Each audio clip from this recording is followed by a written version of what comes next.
So welcome. I want to introduce David.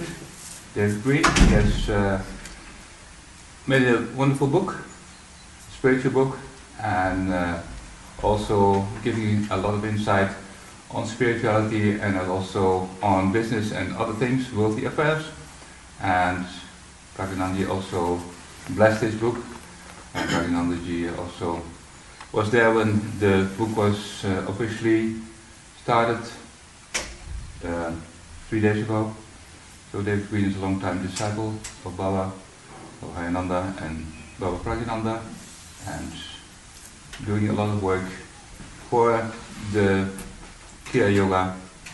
Also contribution a lot for the works of here and the Balashram, and also the book which he had just made, 50% of the profit will go also to the projects in India, to Balashram, and for charity. So David will read a little bit in this book, and also about his spiritual adventures and meetings with the masters. So you can listen, and if you're interested, he will tell you how you can obtain this book. Thank you, David. Thank you.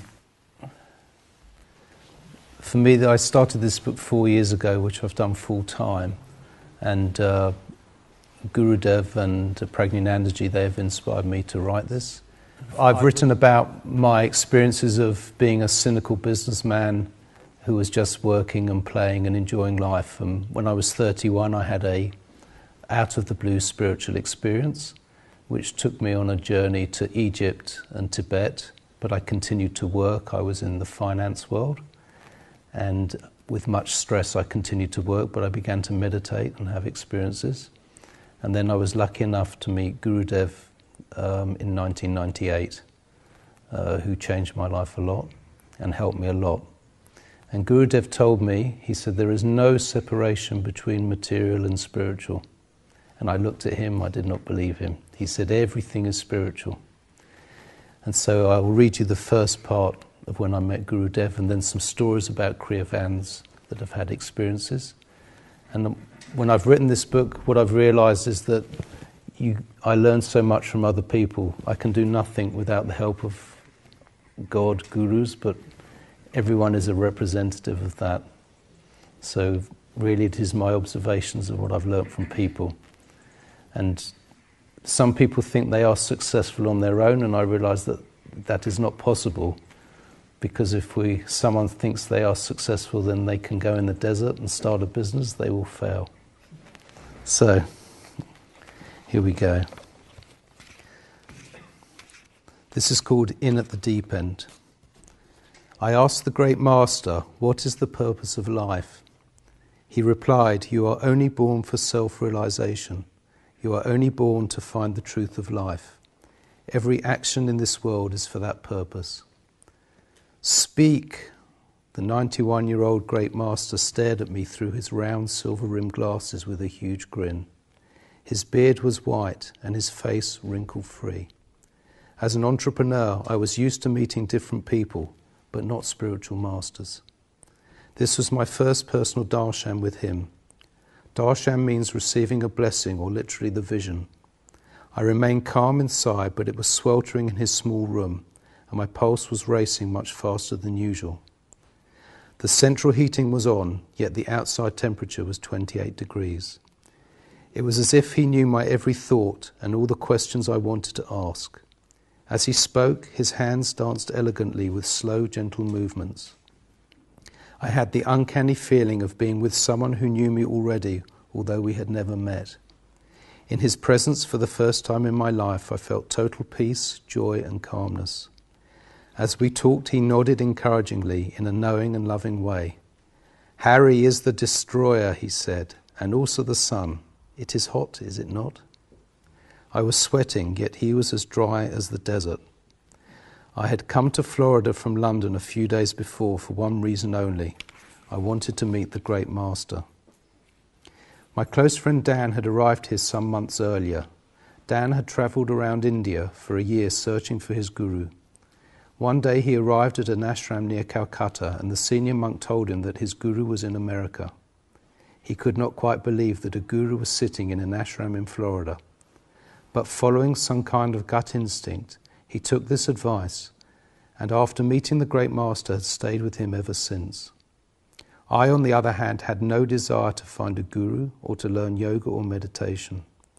My image of yoga was one of people stretching their beautiful supple bodies into various contortions, followed by a pungent concoction of carrot juice, wheatgrass and spinach, all the time talking about the universe and how we are all one. This was just not me at all. However, when Dan told me it was possible to have a private audience with the great master, I was somehow intrigued and wanted to meet him. So then the first chapter continues about meeting Gurudev, and then a little about an experience I had in Egypt.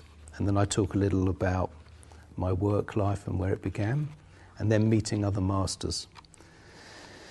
And then there is a chapter about faith, belief and ability. So obviously you've realised the great master is Gurudev. This is called Faith in the Great Master. I have a close friend called Katie. She is in her 60s. Although she is older than me, I feel and care for her as if she was my younger sister. About 8 years ago, her body suddenly lost all energy and she could not move.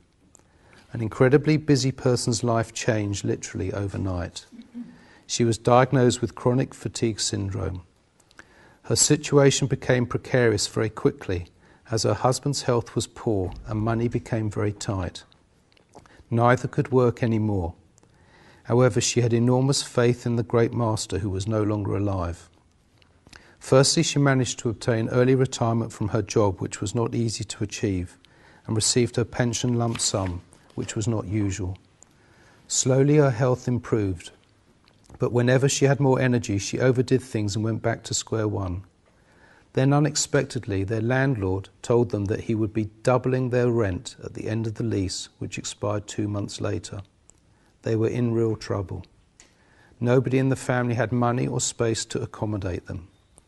She prayed to the great master. In the following week, a strange thing happened.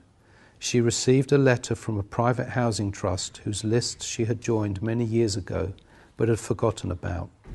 A house had become available and they wanted her to attend an interview to assess her financial circumstances. In short, they were selected and ended up paying a small percentage of the rent that they had been paying with a secure tenancy for life. Katie believed in the great master throughout her difficulties. Miracles do happen.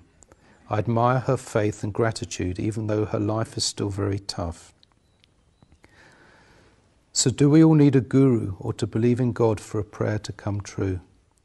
I'm sure that sincere faith and prayer helps with or without a guru. However, it is not so easy to have faith in an intangible, invisible God. The guru acts as the divine representative who is conscious of God. The guru shows me how to go inside to become aware of that invisible force operating within and around me. Even if a prayer does not seem to be answered, it gives the person who is praying mental support which is invaluable. Perhaps we all have a guru or an angel watching over and helping us, even without awareness. The tricky question to answer is why some of our prayers manifest and others do not. I cannot answer this question through my own real knowledge and experience, but believe that only good comes from sincere prayer and meditation. So now here's some stories that I heard, some are to do with Gurudev. Shattered illusions. This is about other stories of faith. Near to my office there was a small health shop run by a kind and helpful Indian lady and her husband. On Christmas Eve, 2004, a huge tsunami hit Thailand. Many people died. The owners of the shop were on holiday in Thailand with their children. Her son, who was 23, did not share his parents' belief in Hinduism. When the mass of water hit the hotel, he found himself trapped, alone in the bathroom, which was quickly filling with water. There was no route of escape. In his moment of fear and panic, he instinctively called to Krishna, the family deity, to help him. At that moment, the window broke with the force of the water, and he escaped through the window. His mother told me that after that experience, He now had a different attitude to religion and God. This impact moment changed his life. Flashing lights. I met a teacher of Kriya Yoga on my travels in India. He was a long-standing disciple of the great master. He was a serious and well-educated man. He told me about his friend who was a professor of science and did not believe in God. This friend went to a lecture where the great master was speaking. The friend listened but did not really believe anything that the great master was saying. At the end of the lecture, to his surprise, the great master summoned him and said, "You come with me." The great master told him to follow him to his room and shut the door. The great master removed his shirt and the professor was dazzled by blue lights around the great master's chakras. The professor was humbled and realized that his knowledge was really quite limited, and he asked to be initiated by the great master. Now I can give you one more story. Another meeting with the master. In 2002, a young woman called Shruti Ma went to a lecture on Kriya Yoga in Cuttack, India. Her grandfather had been initiated many years before. After the lecture, she went home and carried on with her life. 1 year later, accompanied by her mother, she was going to a meeting in the car. There was a roadblock ahead, and the police told her driver that they had to take a detour. After a few miles, there was a banner on the side of the road advertising a Kriya Yoga program. She told the driver to stop. There were many people there, and she inquired if she could see the head monk.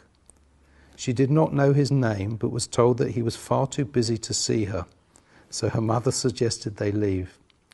Shruti Ma told her mother, "Let's wait a few minutes, you never know." She had barely finished the sentence when the same monk who had given the lecture a year before was standing in front of her with a big smile. After watching him for a moment, she spontaneously requested if he would initiate her. He agreed and asked her to come back tomorrow. The next day came and she was initiated. Afterwards, Shruti Ma saw how everyone paid their respects by bowing at the monk's feet, as is the custom in India. She wanted to do the same, but having had a serious car accident 15 years earlier, this was impossible as she was wheelchair bound. She wondered how she could touch his feet. The monk then approached her without warning. He smiled and lifted his foot onto her head and said, "So?" Some weeks later, Shruti Ma's health took a turn for the worse. She was experiencing internal bleeding and clotting. The doctors at the hospital said they could not stop the blood flow and there was nothing more they could do. Shruti Ma went home. Her mother and younger sister were distraught. Shruti Ma could no longer speak and was drifting in and out of consciousness into a semi-comatose state. Her mother was up all night crying and then thought of the monk who had initiated Shruti Ma. She prayed to his picture and thought, "As you have initiated her, she is like a daughter to you, so how can you let her die?" It was 1 a.m. A few minutes later, the telephone rang. The voice down the phone said, "What is the matter?"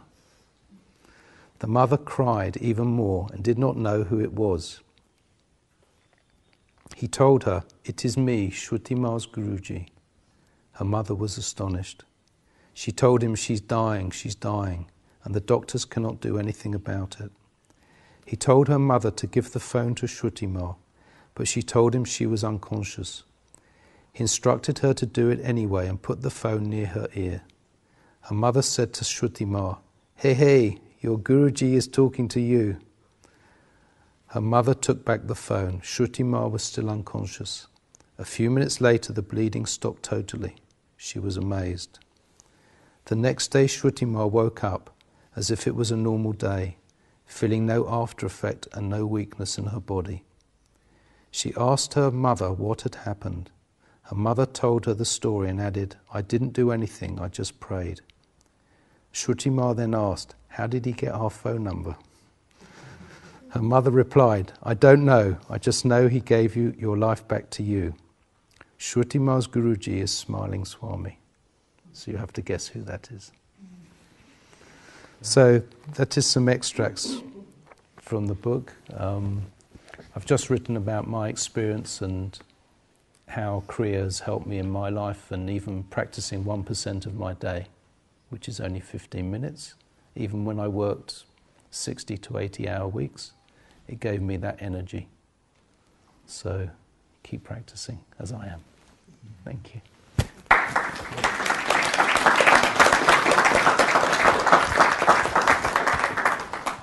And if anyone would like to buy the book, I can give out some leaflets. They're not being sold at the ashrams because to get it recognised a little more in the world, if it's sold on Amazon, they will begin to recommend it to other people. And as Peter said, half of the profits will go to charity, not only Kriya charities, but also I'd like some of the profits to help educate people, not only in India, but also in the West that are poor. And secondly, I'd like to help the carers, because so many people are caring for others, and who is caring for them? So it is not just for India or hand in hand, but also other things. But we've got to sell lots of books. Thank you.